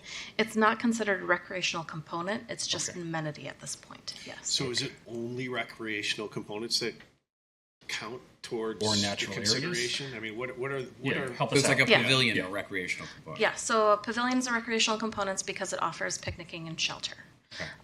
The path extension is considered a recreational component because we would be creating that loop trail that I spoke to earlier. The fitness area is new to the site, so that is a recreational component, as well as the ball field improvements. The tot lot, even though we have it listed as one area, that could be broken up into a couple different recreational components. One being the playground, another one being the basketball court, a third being the splash pad area. Okay, so is there anything besides recreational components that count towards helping secure a grant? Is pollinator garden. Is the pollinator garden? Yes, so that is the additional, beyond recreational components, we need a natural resources element and an educational component. So that's where we get our pollinator garden educational signage. And that sign, yeah. And anything else? Or just those two components get points? Yes. That's it, so. Well, we can cut out the baseball fields and save 600,000. public input certainly helps make the grant stronger, support letters. There's other pieces to the grant itself that help support this document before we submit it, but of the features, yes. That's Yeah. okay. And in our minds, we're always making it accessible, right? Like we saw when we were walking the site, we saw deficiencies to the ball field, making it accessible. Let's do that as part of that. That's always in our forefront. It doesn't make sense to do improvements and not make it accessible. Right. So, for example, like the concrete path to the batting cage. Correct. Yes, and I understand that it makes sense, and there's a bench there, and that's not currently there. But I'm with Mike a little bit on this. That what about? So there's no function of symmetry here. So if we did the north field, which is it's got the berm in the background, it's turning into kind of a more like older baseball diamond versus not and leave the south field out of it. There's no points taken away because we're making choices. No, unfortunately, unfortunately, because that is considered one recreational component. It's not like you're getting, even though it's two amenities or two separate fields, it's counted as one. So that's because it's one unique recreational component. So that's a that's good probably thing. going away pretty quick. Yeah. So we could start talking about Right, and I know anecdotally that I've never felt like I've liked the south field a lot. It was coaching and you're in the shade and whatever, and I was just thinking to myself like maybe with the north field becoming this a little bit more of a aesthetically pleasing kind of fun baseball place and it is a little bit more out in the open. That would be my first kind of cut, especially adding in pickle, which is in high demand and serves a different aspect to the community that largely is not part of this plan. I think the plan's skewed a little more towards family and kids, which obviously I appreciate. But if we're going to add in pickle, I think we need to have some give and take. Yeah, I think I'm a little bit uncomfortable with where we're adding in new things that we don't do at other parks. Like, these baseball fields, they'd be very different from other parks. The pavilion, for example, and obviously we have one at the play fields, but we don't tend to anywhere else. I don't want to put words in your mouth, but I think I heard you say, and we're all trying to figure this out, by the way, but you said that the tot lot could be counted as three different features because one could be the playground, one could be the basketball, and one could be the splash pad, which, by the way, I might be okay leaving the splash pad here if it gets to count. You never know. And then, so that's 3. Pickleball is 4. Then the path connection is 5. And the rain garden, if we were to have that project, as I just described, hypothetically, at about $1.35 million, does that qualify for this grant? That would qualify for this grant. And the more elements we have, the more likely we are to get it? But yes. So so where do we draw the line from there? Yeah, so last year, this similar grant cycle, similar funding was allocated for this grant, about $56 million from the state. Of all the people that had submitted, I think it was right around half of the people actually got awarded the grant because it was very competitive. So when you talk about all the different recreational components, we try and hit at least 5. The more the better. Do you have data on what the grant winners had last year as far as number of recreational components that we can benchmark? Yeah, I haven't gone through the entire list, but of all the 20 that Upland Design had submitted, we got all of them. And they aimed all for had at 5. least 5 recreational components. Yes. Can I? So I'm going to come back to this rules on the grant. Let's say we submit this whole thing. It's going to be $2.1 million. Did I hear correctly that we don't have to do it if we don't get the grant? Correct. Okay. So if we submit $2.1 million with the pickleball and we don't get the grant, we don't have to do any of it. But if we do get the grant, we are then obligated to spend $1.5 million of our money plus the $600,000. And my question is, when we get to October and we're looking, or November, we're looking at our capital spending, would this have been at the top of the list? I'm not sure it would have. Pickle would have been in there. Yeah, I Sure, think it so. would have, but some of these other elements, I'm not Baseball sure they field's would. not. Well, I Right. guess Not sure my the pavilion would. question on sort of the baseball field improvements, and I'm possibly wrong. I mean, I'm just recalling, and this is from a year ago, like being at like the south field and the sun really just bearing down more than at community play fields. It just seemed to be just get a more direct view, or just not as much shade. So, I guess, and I only played the south, so my kids only play in the south, so I'm not familiar with the north that much. So part of me is wondering, so I kind of really like those shade umbrellas because that just seems like, it can be get really uncomfortable on hot days. So I just like those. But is that, how much of that total cost are the shade? I mean, could we do just the shade and not some of the other improvements? And Could we just plant would that some still- trees there? Well, but the shade's $26,000 or something like that. So at what point are we? If we just put some bleachers, I'm just hypothetically if I just threw some bleachers in there. Is that is the point scoring system say, wow, they have a recreational element there, or are they they're just trying to put a recreational element? It's kind of leans on my question from before about the aesthetic of it. What are we really what are we going for? I mean, I'll let you answer. No, and I think that's what is driving some of the costs too. We know that the ball fields, for example, the fencing is in need of repair. Right. So that's driving that, and then accessibility component. Beyond that, it's really shade is always coming up in just public feedback. Mm-hmm. So that's why it was included. Okay. But And then Mike, to your point earlier, the thing that would also be part of the capital program or thinking would be replacing the playground in 2 years. So that definitely would be on our mind. So Right. And We then might not replace it for $700,000. We might find something that's a little bit less expensive, but by the same token, if I'm hearing that it counts as 3 and we're trying to get to 5, I don't mind spending the $700,000. we would have the conversation about using the super foam instead Yeah. of chips. Yeah. Because it is a little kid playground. Yeah. But then again, if that top lot is basically for use of the preschool and is not so much for the general public, although During the school year.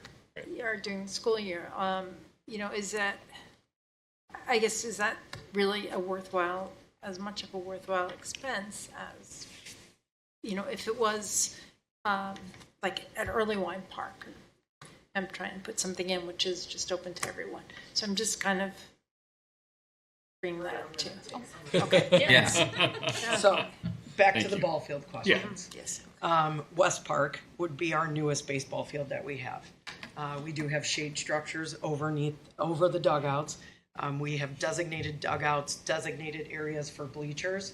So I would say going forward, that would be the desired way that we create a ball field setting. And Currently, Christy, the bleachers are covered at West Park too, which is Correct. something to address your Correct. question. Yeah.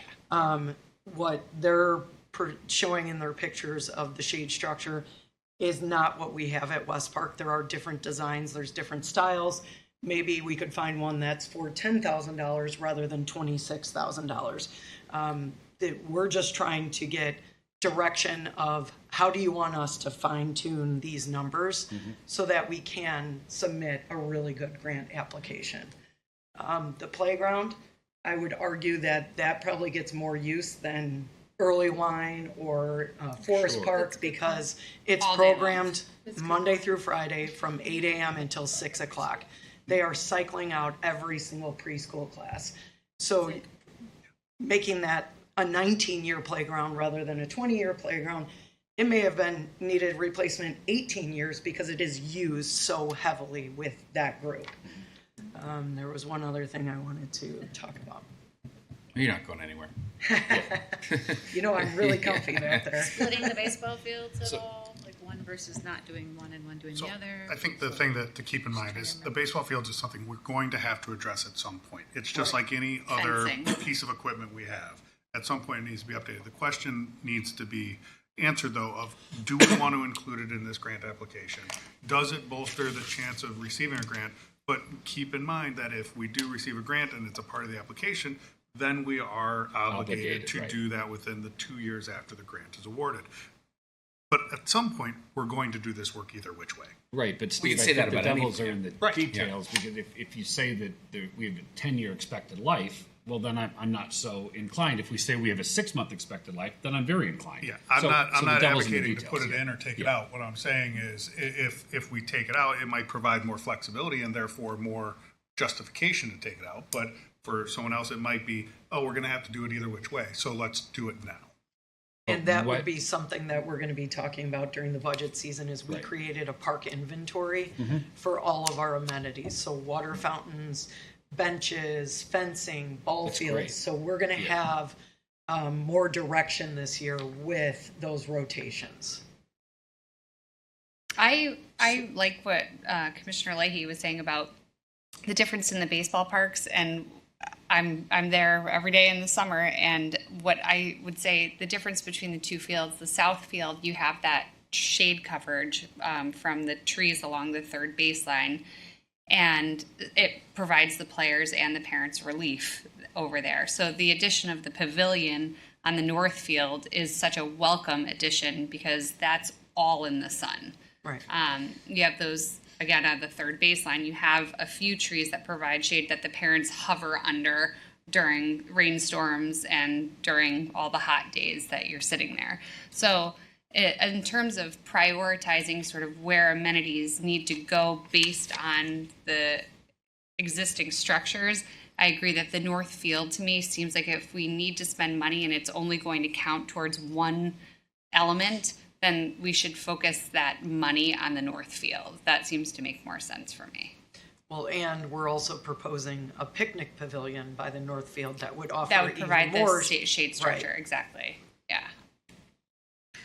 Is it helpful if we give you an ideal cost and let you guys go back and reverse engineer down? I mean, we can continue to provide input, but I think, I don't think I agree with you that this number is too high as is to be comfortable. If anyone else feels that way, if the number were something around, let me spitball, 1.5 million, including pickleball, and we were looking for a grant up to 600, that feels more comfortable to me as a very general ballpark. We need to acknowledge that it's up to 600. We need to be prepared that if we get a $100,000 grant, we still have committed to whatever budget we've put out there.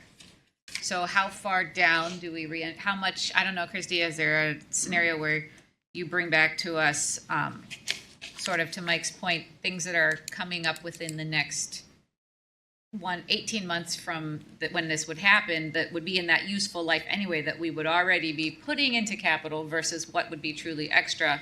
Maybe that helps us justify that number moving. An easy toss for me is the batting cage improvement, and that's almost $100,000 right there. Right off the bat. Right. So I'm very comfortable with removing that from the application. And that wasn't flagged as a recreational component, was it? Yeah, it's all part of There- baseball. So picking up on what There we Kara go. had said. Let's keep going.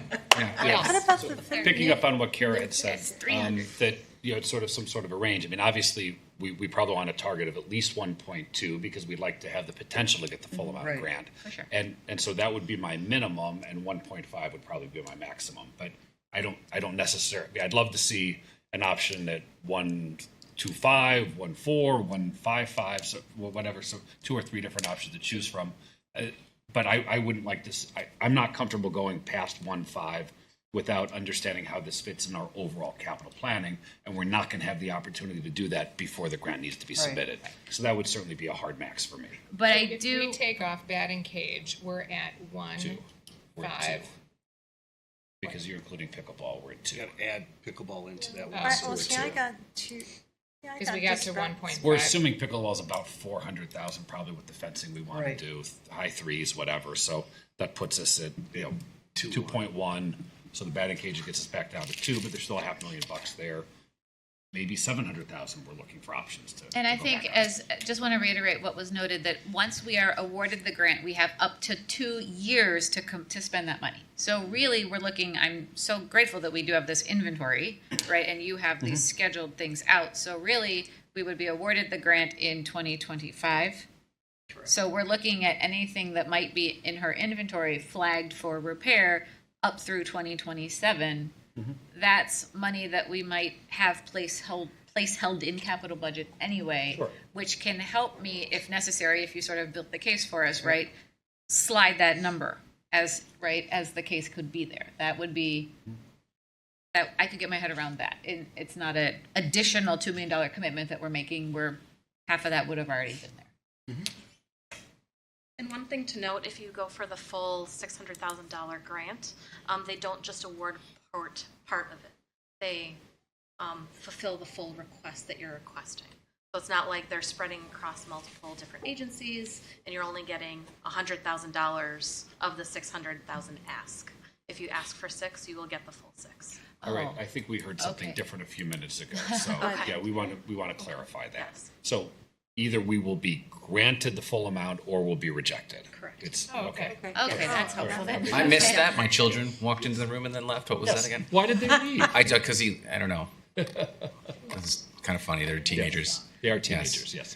So the grant will be awarded or denied, whatever you are asking. If it's asking $600,000, you will receive the full $600,000. Okay. Got it. Thank you. Okay, that's So we important. certainly want a grant of at least 1.2. We all agree to that. Okay.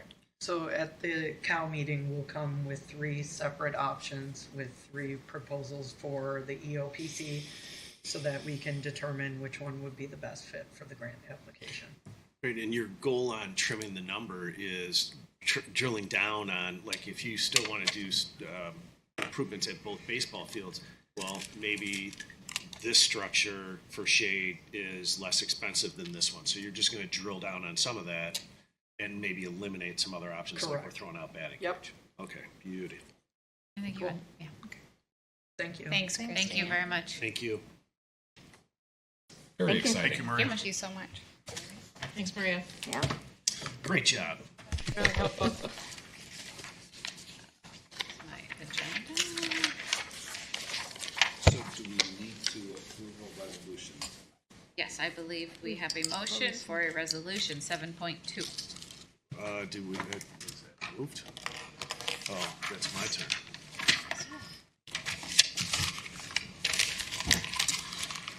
I move to approve resolution 2024 R-2, which certifies and acknowledges that the Wilmette Park District has the sufficient funds necessary to complete the pending OSLAD grant project, Hibbard Park, within the timeframe specified for the project execution.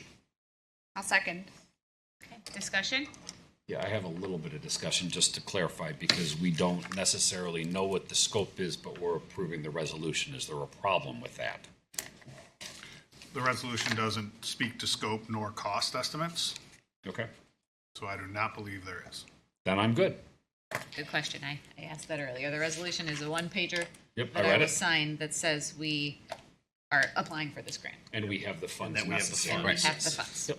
as good will with be in our application, which we will refine at our next meeting. Great. Let's vote. Commissioner Leahy? Yes. Commissioner Frazier? Yes. Commissioner Clark? Yes. Commissioner Goebel? Yes. Commissioner Murdoch? Yes. Commissioner Duffy? Yes. Commissioner Kozlowskis? Yes, Resolution is approved. approved. May I have a motion for 8.0? I move to adjourn to closed session for the discussion of the appointment, employment, compensation, discipline, performance, or dismissal of a specific employee of the district, including hearing testimony on a complaint lodged against an employee or of the district or against legal counsel to determine its validity in accordance with Section 2C1 of the Open Meetings Act. A second. Do we have comment? Commissioner Leahy? Yes. Commissioner Frazier? Yes. Commissioner Clark? Yes. Commissioner Goebel? Yes. Commissioner Murdoch? Yes. Commissioner Duffy? Yes. Commissioner Kozlowskis? Yes. Adjourn to closed session.